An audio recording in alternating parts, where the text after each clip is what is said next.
Hello everyone and my friends. So here today we are going to talk about the planning and project control. So planning professionals, everybody knows the planning is a phase, important phase in the project executions, engineering, construction and procurement stages, TNC. But each planners nowadays each planners is not working in the effective manner to the control the project wealth.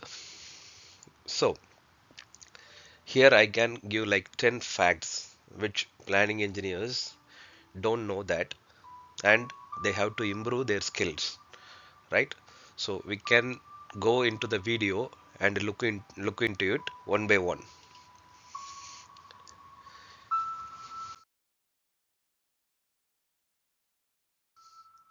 The first point, knowing Primavera is not enough. So the statement is more clear. So most of us knows the Primavera software, otherwise MS project. But this both software is not enough to create the proper planning. The project's real success comes from the understanding the project and communicating with the team and resolving the issues in happening in the site progress. Tools cannot replace the critical thinking and leadership. Always be remember this point. Now I am taking the second point. Being the faster schedule doesn't matter if no one trusts your dates. Speed is useless if your schedule is not credible, and stakeholders must believe in your plan.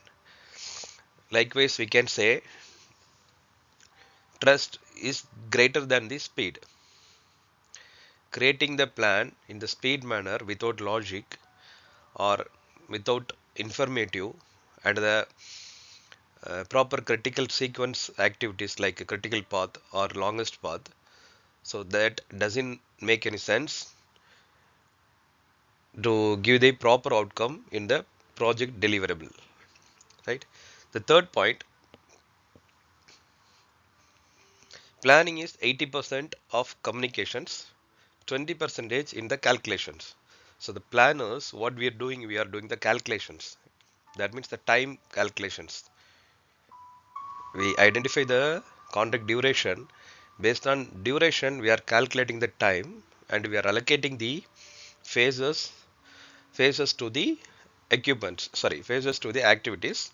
These are the breakups we are giving to them. But in reality, planning is 80% communications and 20% calculation. Why? Because in order to make that calculation, you need to have the real fact from the team.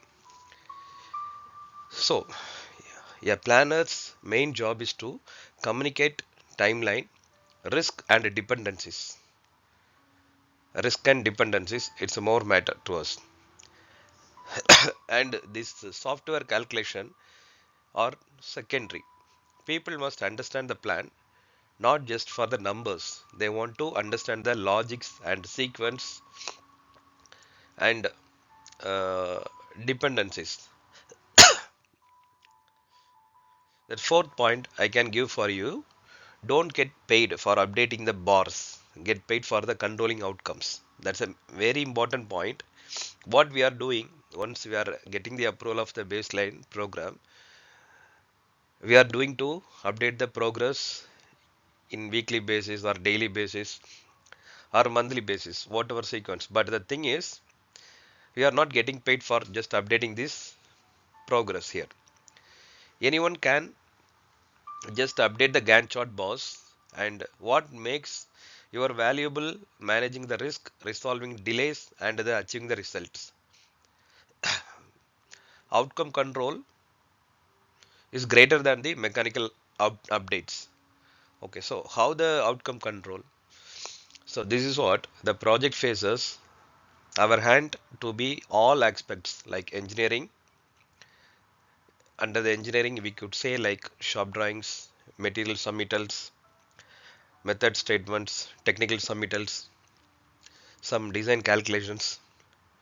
Similarly, it's moved to the procurement stages. We need to know the lead times and order dates and the delivery dates and how many lots it's to be delivered, right? Then if it is moved to the construction phase, similarly we need to have the like catch level breakups of the phases so that we could able to update in proper manner.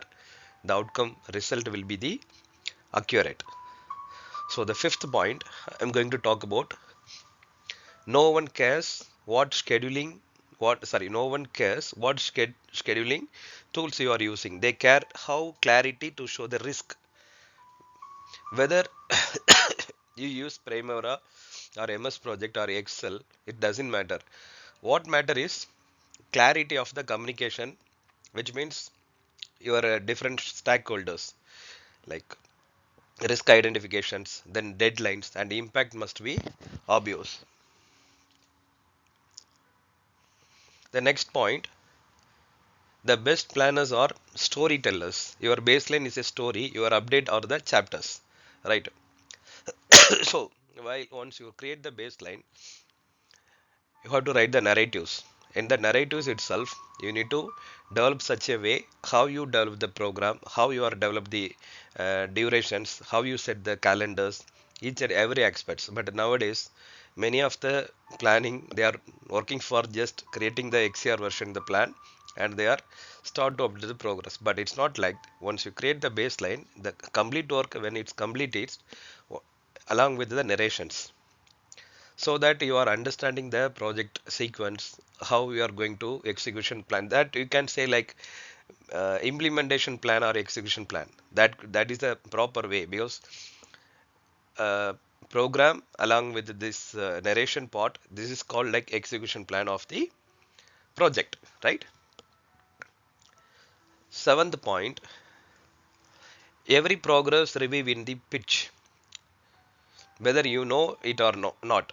Okay, in meeting you are not just showing the data, you are selling confidence to the project. Okay, so all the project teams, they are depends on planners. Why? Because the planners only have the data, or what to say, they have the outcomes weekly basis, so everybody depends on the planning data, right?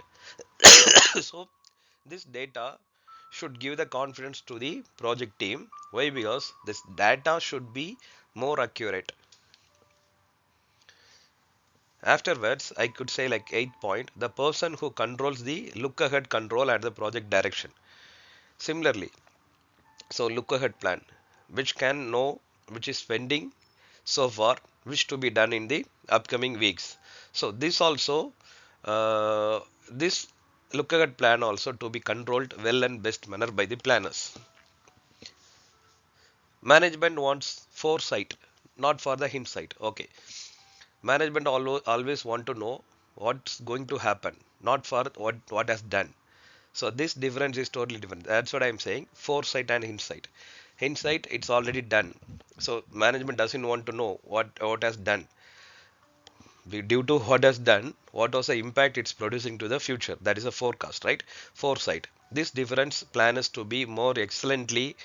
They want to demonstrate to the team, so that that will be helpful to the manage the project.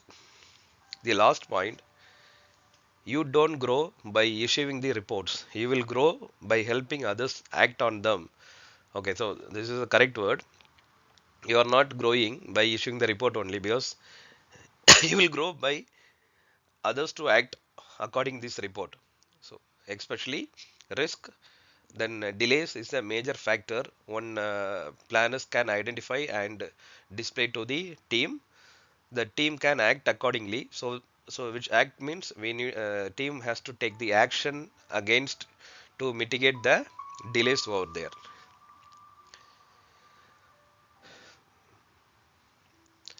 Yeah, so we are ending this video now. This list is teaching that being a planner or scheduler is not the technical, is not just a technical work. It's about the leadership, communication, foresight, and the influencing the project success. Primavera is not just a tool. Primavera is a, it's a calculation material, but the thing is that's what the Primavera is, just a tool. The real skill turning the data into the decision. So planning skill is somewhat different than the tools what we are using for the plan. So guys, we will meet with other new topics. So I'm going to introduce this planning sections from now onwards. This is my first video related to the planning. So guys, please subscribe my channel to get my updated versions every. I could able to produce some reports, sorry, videos weekly once. So which is related to the planning. So guys, please subscribe and support my channel. Thank you so much.